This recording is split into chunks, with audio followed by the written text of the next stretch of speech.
Welcome back, me shipmates, and welcome to episode 5 of my recent pickups in the seas of cyberspace. Sorry it's actually been so long. I was supposed to do this pickup video a little earlier, but unfortunately a lot of weird things have happened between now and Christmas. I've not really been in the right frame of mind to do a pickup video until now, to tell you the truth. But basically today we got 6 Dreamcast games, so that's the main focus like usual. 6 original Xbox games, 1 Sega Saturn and 4 new wrestling figures. So let's get straight onto the pickups. And we'll start with the Dreamcast. And firstly, a fighter, not the best, people say, and that is Virtual Fighter. Is it 3TB? I don't know. But there is Virtual Fighter. Secondly, I have a horror game, originated on the PlayStation, more of a, I think it's a PC game at first, and that is Alone in the Dark. Still left the price on that one. I think this is off eBay, but there's MDK2.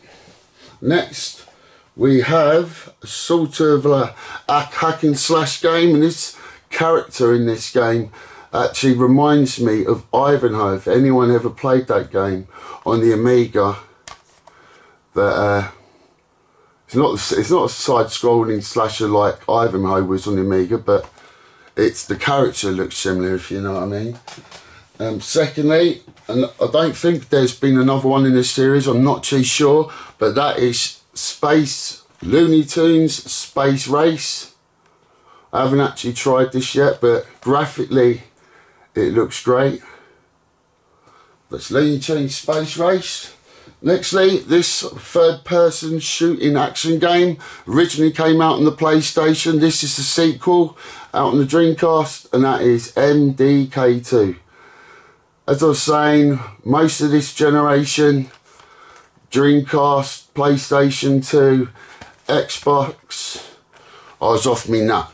So I didn't really know much what was going on in that generation. I really wasn't concentrating on games. It wasn't until the Xbox 360, I think in January 2008, I remember I got made redundant, and I remember thinking, oh, I've got to sort myself out, and I sort of went on into this online world with Xbox 360, and it sort of went on from there. And lastly, the last Dreamcast game I've got to show you, Blue Stinger. I'm trying to research every game before I buy it to see if it's the sort of thing I like.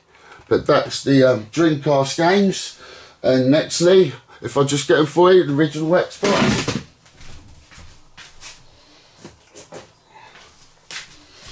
Sorry, I should have had this here ready. But firstly, popular American series back in the day, Starsky and Hutch. I've left the price tags on here. You can see I got this from CEX. Next, a game that originally come out on the PlayStation, but that is Abe's Oddworld. It was Abe's Oddworld, the original one. This is Oddworld Munch's Odyssey from CEX again. And then this originally came out on the PlayStation, very popular horror series, and that is Silent Hill 2. It's the second one. I haven't played all these. I know it seems like a sin, but I haven't. And there's Silent Hill 2. And next, the last Silent Hill game I believe to come out, and that was Silent Hill 4 The Room. As I said, it's a bit of a mixture, these games. You have to get the first one on the PlayStation, second one on the original Xbox, third one on the PS2, then fourth one back to the original Xbox again. Shame they didn't do them all on the original Xbox, to tell you the truth. And that's Silent Hill 4.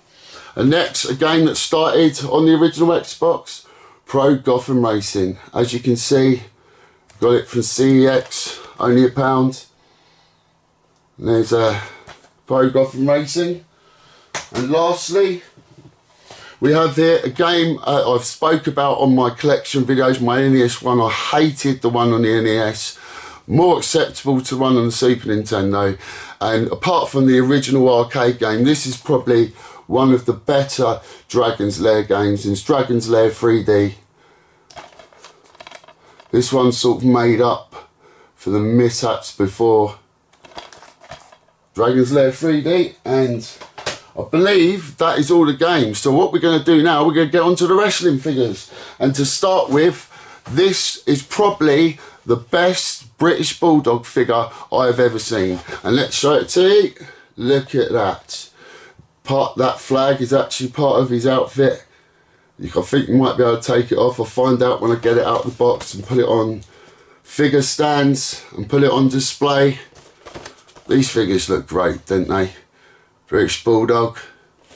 And nextly, we have here, I think this was actually exclusive out in America only. I'm not sure if it was a Walmart exclusive, but that is my favourite wrestler from the Attitude Era, and it's the first wrestler I've bought from the Attitude Era that I will be collecting, and that is The Rock. Probably from late 99, 2000, if you look at him there. It is the gold trunks that he's got on, as you can see there in the picture. Absolutely love this figure. That's quality. There's The Rock. And nextly, we have, if I can grab hold of it down here, underneath me, the original and classic Undertaker. I'll show you that. As I said, these were coming out of the box, going onto figure stands on the shelves. And that is the Undertaker. Get a look there. Again, not easy to get hold of these figures in this country unless you use eBay, which I mostly have to done. But this one, I think I actually got this off Amazon. I didn't have to use eBay for this one. And I think these has been released recently. And they're part of, if you remember the old Wrestling WF Superstars and the WrestleFest back in the day, where they're starting to release these type of figures. And this must be from Superstars. And that is the Honky Tonk Man. He's cool, he's cocky, he's wild, is it? I can't remember what it was. But there's Honky Tonk Man. And I'm actually really getting into buying these figures. I'm looking at them as much as I look at in my games in this game room. But I think that does appear to be it. Thank you for watching, everyone.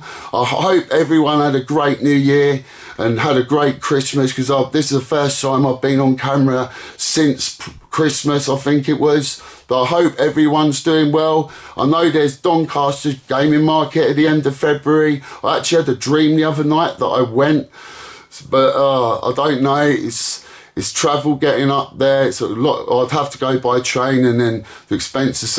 I reckon it only costs you 50 quid to stay in a travel lodge or something like that. That's not too bad, but it'll cost over 100 quid by train getting up there. I'm sure it will, from where I live on the south coast. But anyway, that's it. Thank you for watching, everyone. I hope you join me next time. Goodbye, me shipmates.